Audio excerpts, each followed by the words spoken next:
En Matematizar 3, lección 7, explicamos paso a paso por qué la teoría de la relatividad no tiene rigor científico y que realmente debe considerarse especulación matemática sobre la naturaleza del universo. En esta sesión vamos a analizar la popular oposición entre las teorías de Newton y Einstein porque es costumbre enfrentarlas como si se contradijeran mutuamente, y en esta artificial disputa juega con ventaja el ilusionismo creado a posteriori por la relatividad, con lo que Newton queda degradado. Y aquí vamos a demostrar que tal presunción no es sino una crasa herejía científica de gran iniquidad hacia quien podría ser el mayor genio de la humanidad,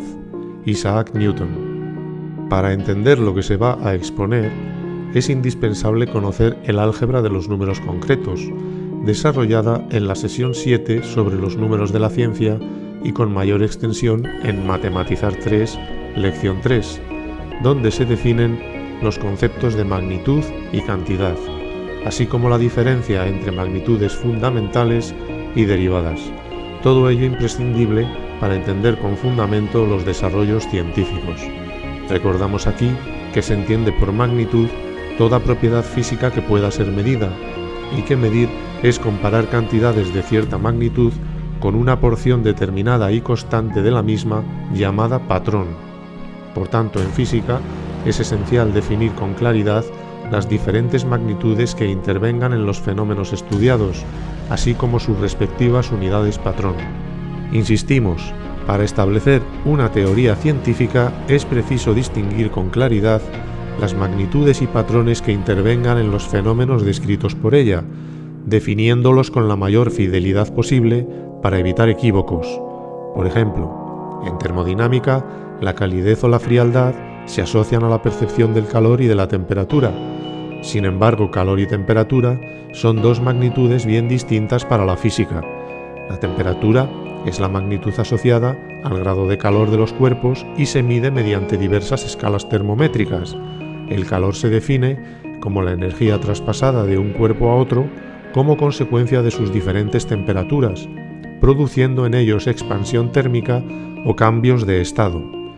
La termodinámica enseña que la transferencia de energía fluye siempre desde los cuerpos de mayor a los de menor temperatura y que si no hay diferencia de temperatura, tampoco habrá flujo calorífico. Observamos en las definiciones anteriores que la temperatura y el calor se refieren recíprocamente entre sí, y esta circularidad se resuelve definiendo adecuadamente las unidades de medida respectivas. Para la temperatura, que es una magnitud fundamental, debe referirse la unidad patrón a algún fenómeno físico que la establezca, y para ello se han elegido los puntos de congelación y evaporación del agua pura al nivel del mar, asignando el 0 a la temperatura de congelación y el 100 a la de ebullición, con lo que se tiene un intervalo térmico que puede dividirse en 100 partes iguales, y a cada centésimo se le denomina grado centígrado, resultando así construida la llamada escala termométrica Celsius o centígrada. Para la magnitud calor se establece como patrón la caloría, definida como la cantidad de energía calorífica que hay que transferir a un gramo de agua para elevar su temperatura de 14,5 grados centígrados a 15,5 grados centígrados. Experimentalmente se ha demostrado que el calor y la energía mecánica están en la proporción de una caloría igual a 4,186 julios, lo que nos indica que el calor, como el trabajo mecánico, es una magnitud derivada, a diferencia de la temperatura, que es fundamental, como lo son también la longitud, la masa o el tiempo. Este ejemplo termodinámico sirve para ilustrar que la ciencia, cuando propone un modelo, debe identificar y definir con claridad las magnitudes físicas que intervengan en los fenómenos representados, así como sus correspondientes patrones de medida. De este modo, la mecánica newtoniana señala las magnitudes de longitud, masa y tiempo, y los patrones respectivos del Sistema Internacional de Unidades, el metro, el kilogramo y el segundo, con arreglo a las definiciones controladas por la Oficina Internacional de Pesas y Medidas. Los patrones de las diversas magnitudes no se establecen a control remoto, sino con inmediatez. El científico y el experimento determinante del patrón están contiguos o muy cercanos, por lo que las experiencias se desarrollan en un entorno muy reducido del observador. De modo que para el universo newtoniano, las tres magnitudes fundamentales y sus patrones están definidos de acuerdo con los cánones de la metrología en condiciones de proximidad. En cambio, ¿qué podemos decir acerca de las magnitudes y patrones relativistas? Antes de acometer la respuesta, debemos advertir un error muy frecuente en el análisis de los fenómenos de la relatividad, y es que los efectos de esta teoría no son sólo consecuencia de la velocidad finita de la luz, sino del segundo postulado de Einstein, que la supone finita y constante en todos los sistemas inerciales. Por ejemplo, cuando un astrónomo observa el Sol, puede corregir sin problemas el efecto de la velocidad finita de la luz, sin más que considerar que lo que observa al contemplar el astro no es su estado actual, sino el que tenía hace 500 segundos. Pero esto no es relativismo, sino física clásica. Por el contrario, cuando se dice que en función del movimiento de los observadores el tiempo se dilata, o que las longitudes se contraen en la dirección del movimiento, o que la masa de inercia depende de la velocidad, todo ello es consecuencia del segundo postulado de la relatividad. Y aclarado este detalle, ahora sí ya podemos preguntarnos que siendo el tiempo, las longitudes y la masa diferentes en los sistemas de referencia que presenten movimiento relativo, ¿cuáles han de ser en ellos los patrones relativistas de estas magnitudes? Pues bien, teniendo en cuenta que respecto de cada observador hay un único estado de reposo e infinitos estados de movimiento relativo, lo lógico y natural es definir los patrones relativistas fundamentales para las condiciones de reposo en cada sistema de referencia. Por otra parte, el primer postulado einsteiniano es el principio de relatividad, que admite la uniformidad de las leyes físicas en todos los sistemas de referencia inerciales, proposición que es común a la mecánica clásica y que significa que si los patrones de longitud, masa y tiempo se establecen en un sistema inercial determinado, en cualquier otro que se mueva respecto de él con movimiento de traslación uniforme, dichos patrones no variarán. Por tanto, todos los observadores fijos a cualquier sistema de referencia inercial medirán los mismos patrones de longitud, masa y tiempo por hipótesis. Pongamos ahora la atención en uno de esos sistemas inerciales. Todo observador en reposo dispondrá de los mismos patrones de las unidades fundamentales que los infinitos sistemas inerciales que puedan imaginarse con movimiento de traslación uniforme respecto de él mismo. De ahí que la relatividad debería admitir que los patrones fundamentales en todos estos sistemas no varíen. Ahora bien, la cuestión es cómo percibirá nuestro observador las medidas de los patrones de los otros sistemas inerciales en movimiento relativo. Es obvio que materialmente este experimento no se puede llevar a cabo, no solo por la imposibilidad de hacer que un metro, un kilogramo o un segundo viajen a velocidades próximas a la de la luz, sino porque nos encontramos que habría que realizar infinitas pruebas para evaluar todos los sistemas inerciales posibles. Así que a Einstein, muy inclinado a favor de la imaginación, se le ocurrió salvar este inconveniente mediante experimentos mentales que reemplazasen a los físicos. Y en estos actos de puro raciocinio abstracto es donde interviene de manera determinante el segundo postulado relativista, de modo que el supuesto valor constante de la velocidad de la luz en cualquier sistema inercial nos lleva a conclusiones alucinantes, aunque eso sí,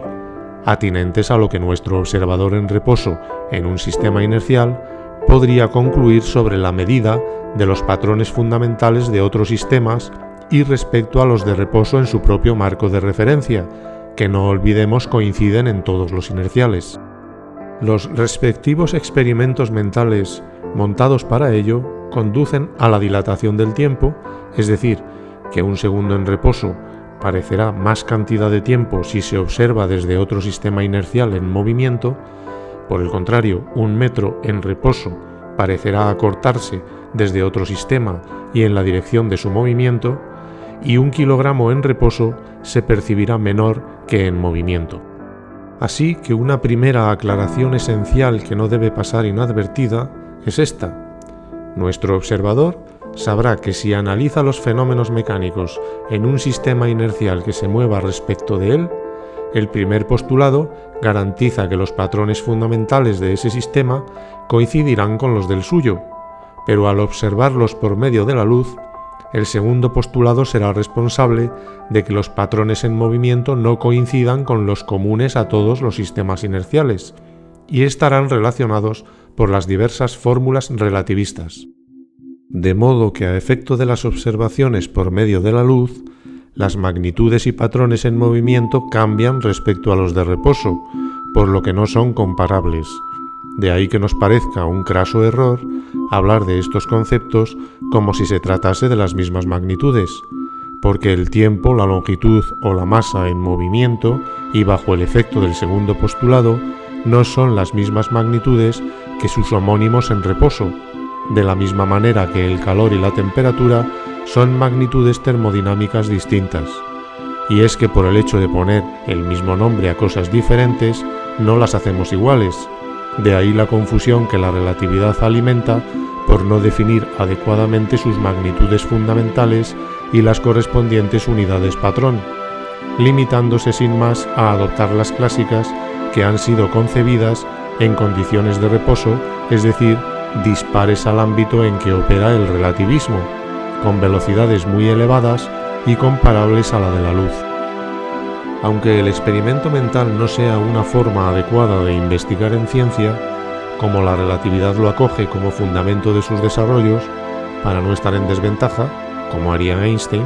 nos plantearemos el siguiente caso imaginario. Supongamos la existencia de 2 especies inteligentes, una humanoide imperfecta como nosotros, que perciba el universo por medio de los sentidos y sirviéndose de ondas electromagnéticas, y otra omnisciente, más evolucionada, que no esté limitada por los sentidos e instantáneamente conozca lo que existe sin necesidad de señales materiales de ningún tipo. ¿Qué mecánica desarrollarían los omniscientes?